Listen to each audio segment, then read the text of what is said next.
So Hugh, you're in the role a year now. How do you feel about being CEO of Ulster Rugby? Well, I'm still loving it, which is a good sign. But I think I said when I started, I'm a lifelong Ulster Rugby fan and supporter. And when I finish this job, I'll be back on the terrace or the seats in the stand. So it's a huge privilege.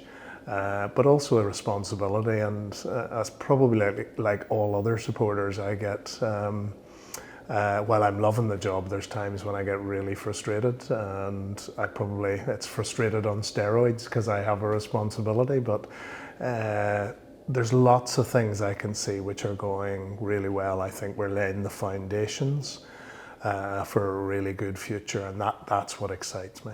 When you look back at the past 12 months, how do you feel that it's gone?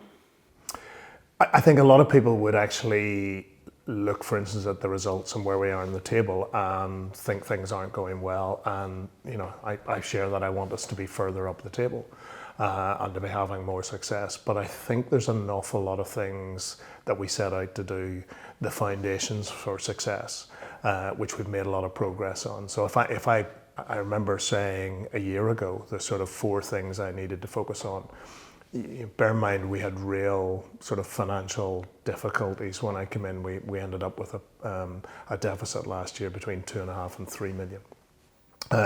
So we have a financial plan. We're on target to deliver that, which will significantly reduce that deficit to down under less than 1 million, which is what we've agreed. So that's going well. That gives confidence to people. So that was the first thing, finance and confidence. The second was getting our coaching team together, getting our playing team together. And people can see that's happened. We're investing in young players. We're very fortunate to have a very talented group of young players. That's now in place, those foundations. We've also, one of the things I came across when I came into the post was there was a lot of systems needed tighten up. We didn't have a strategy around what we were trying to do. It wasn't, there wasn't 3-year objectives and a plan to deliver those. We've addressed a lot of those things. But the other thing is, I think the culture of the place and Richie and the coaching team and the senior players, I think, there is a different feel about the place. There's a real desire to grow these young players. There's a real desire to improve and make the team stronger. And that's happening off the pitch as well as on the pitch.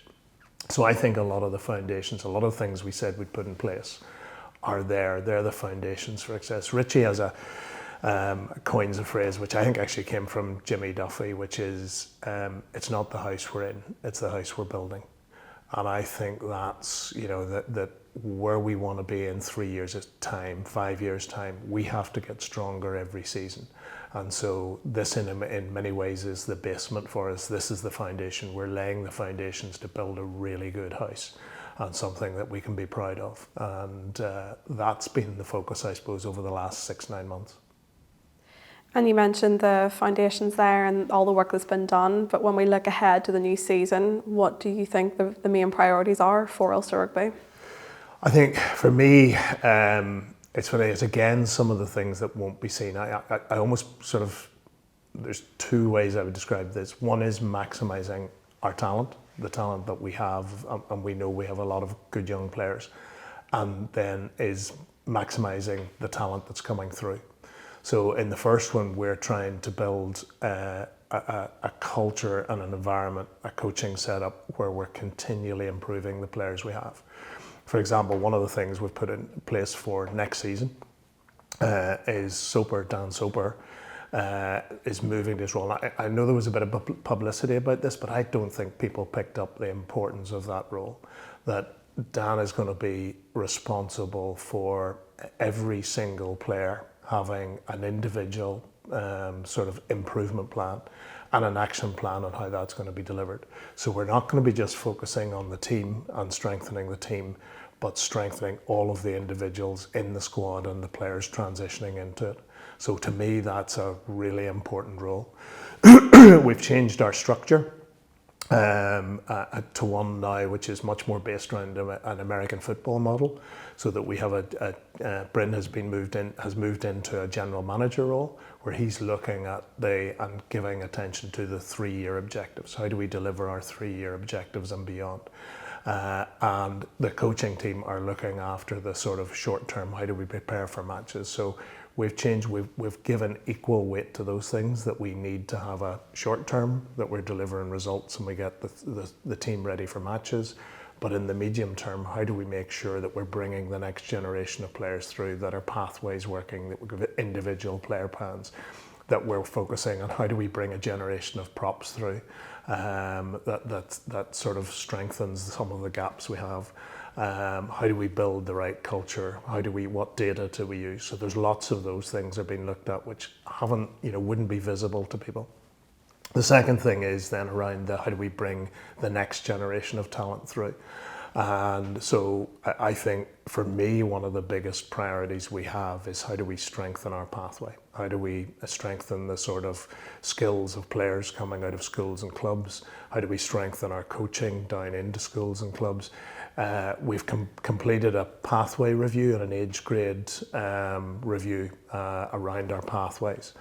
And to me, that's actually probably one of the most important things we do, is how do we assure we have the next generation of players coming out. And we're doing a lot of work, and we're planning to put an investment of resource in next year. I look at Leinster, everybody looks at Leinster and looks at their professional team. In many ways, I think where they steal an advantage or a march in us is in the 11 to 18-year-old. The 11-year-old in Leinster is no better than the 11-year-old in Ulster. So how do we make sure that our players coming through schools and clubs get to, don't fall behind the Leinster players? And the level of resource and support Leinster have in their age grade is so much more than we have. And that's an area we have to strengthen, so that particularly, and I think that 11 to 15-year-olds, so that they get the athletic development, they get the skills development, they get the coaching. That's not to criticise the coaches that are in schools and clubs, but it's how do we strengthen that? How do we give more support to that? To me, that's one of the absolute priorities for us. You mentioned the financials earlier, and the priorities there will obviously require investment also. It's a huge concern of our season ticket holders, and a question that a lot of them sent in was about financial stability. What progress has been made in this area so far, and what challenges still do remain? We finished last year between 2.5 and 3 million in deficit. This year, we've taken a number of actions, and we will finish the year we're on target to meet our financial plan, which was less than 1 million deficit. Then by next year, the plan was that should be less than 500,000, and the year after then we would be in around break even. We've agreed that plan with the IRFU. We've put the foundations for all of that and the actions in place to deliver that, and we're on target. There are challenges still. We're still trying to negotiate our sort of major sponsor for front of shirt and stadium. Sort of spoiler alert, but we should be making an announcement in the next couple of weeks around our front of shirt, and I think it's a really exciting announcement there. But so there's a lot of work going on behind the scenes to make sure we have that financial stability. It's not just us. World Rugby is facing this. Teams, the average Premiership team in England is losing £3.5 million a year. We're not anywhere near that scale, but we have to have a model that's sustainable. The fact that we have such a strength of young players from that sort of 18 to 23 is the foundations. We have to, and it's why that maximising their talent, making this Ulster a place where people see that if they come and play, they can maximise their talent, they can be the best player they had hoped to be. They have a chance to play international rugby. And I think that's one of the areas which we have to get a reputation that we're a place that brings young players through and enables them to maximise their talent. And given the current financial pressures, How can Ulster Rugby remain competitive, especially at the highest level? Well, I think we're clear in our strategy.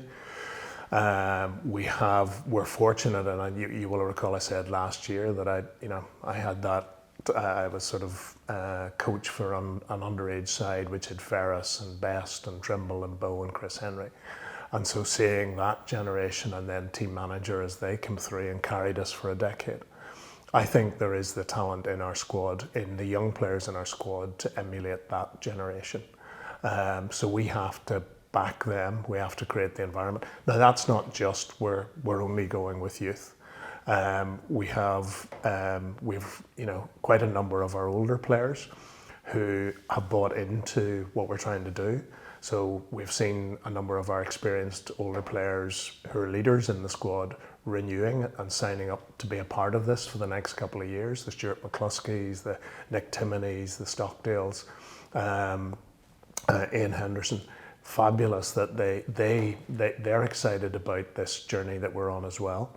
And then the third piece is we do have to sign. And, I think Augustus is a great signing for us. We hopefully haven't finished. We'll continue to look at bringing in players that will strengthen our squad in the positions that we need. And we'll always be doing that. But we have to do that prudently. The key to our success is how we bring the talent we have through. Now looking at the current team, they're playing on the 3G pitch and they're used to them playing on it for a while now. What is your view on the pitch, and has there been much feedback from the players? Yeah, I mean, it's something, there's a lot of strong views out. We know there's people who are sort of opposed to it. And I mean, I think the interesting thing was when I came in and asked, there were some of the players who'd had those same concerns and views. And it's interesting, actually, some of the strongest advocates now are the players who were most opposed to it. And so I think there's a confidence amongst the players. We obviously keep the whole thing under review, but the players, the coaches, it suits us in terms of the type of game we want to play. We're never going to have sort of massive forwards like a La Rochelle that are going to bully sides, and therefore a wet mucky pitch suits us. We want to be a team that plays high pace, high tempo, and this pitch suits us. But there is another dimension to this, which is, in the last few weeks we've seen schools games. We've seen on Sunday there the girls' high school, or the girls under 14, under 16, under 18 games. We've been able to double the number of games on this pitch. We've had school sides now coming here that have never been here before and had the chance to play. And we have to bear in mind this is the home of rugby in Ulster, not just Ulster Rugby, the professional team. So this pitch enables us to do that. So it enables us to include more teams, more people, more fans to come, more clubs to come and cheer their players on. So that's an important piece of this as well. Back in January, we had a one-off mid-season challenge against Queensland Reds. Was there any learnings from the ticketing strategy and how actually the game went itself? Yeah, I mean, there was quite a bit of flack around at the time, and I suppose have we learnt some things? I think we probably have. Would we do it slightly different? Yeah, we probably would. Particularly, I think, around maybe some of the ticket pricing around younger people, kids. But I think what a lot of people missed is these aren't touring sides that just happen to call and play a game here. The expectation is the sides that play them cover a chunk of their costs. So their travel, their hotels, their flights, etc. And so for us, our contribution meant that it was the equivalent to 4,000 full price tickets before we break even. So all the ideas of we could have given everybody, lots of tickets away free or even half price. Say all tickets were half price. That means we have to have 8,000 people in the ground to break even, to cover the costs of hosting that match. Because the match was fabulous. It was one of the most exciting games, tight game, high scoring. During the course of the match, Queensland Reds had 13 internationals that were on the pitch during the course of the game. It gave us an opportunity to have players who've been out injured back. So Stuart McCluskey, James Hume, Jacob Stockdale, all have been injured for weeks, for quite a length of time. They get a chance to get on the pitch, so it was brilliant for us. But we don't want to lose money on it. And had we given, say, even half price, we'd have ended up losing money on the game. Which, and the other side of that coin is, say we got the same size of crowd as we had for even the Zebra game, which is not one of the best attended.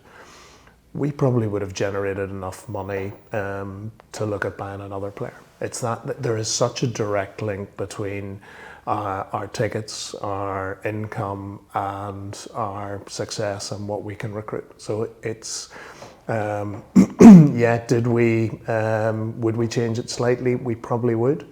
But we ended up with between 5,000 and 5,500, so we broke even with a small amount. It just feels that maybe it was such a brilliant game that it would have been great if more people had been here to see it. So looking ahead to the new season, is the ticketing strategy being reviewed? Is it being looked at to make sure that Ulster Rugby matches are accessible for all? Yeah, we have some of the most passionate, loyal supporters in the league. And I know that I am one of those. And so, our supporters are the mainstay of how we can grow and how we can succeed. But our costs, for instance, what people maybe don't realise is the costs of running games has increased in the last 2 years by 20%. So all the sort of heat, light, power, the support, the security, the event sec people, all of that is costing us 20% more than it did 2 years ago. So of course we're going to look at the ticketing strategy. I would hope, for instance, our season ticket holders, who many of whom have been incredibly loyal over the years, we'll want to sort of protect. And when we have our season tickets coming out, for those that have been season ticket holders, there will be, if they buy early, there's an opportunity to get a discount, and we'll continue to do that. We will have to look at do we put our prices up in line with, say, inflation, to recover costs, particularly around our sort of match tickets or other tickets, because we, at the end of the day, the more tickets we sell, the more people we have coming through the gate, the more we can speed up the journey that we're on. The opportunity to buy more players or to I think, generate more success. We're so integrally linked with our supporters.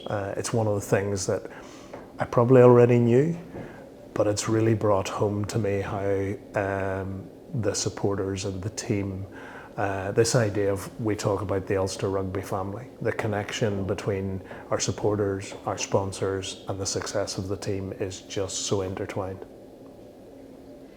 Season ticket holders, they play a vital role in the province here, and especially they have a massive impact on club revenue.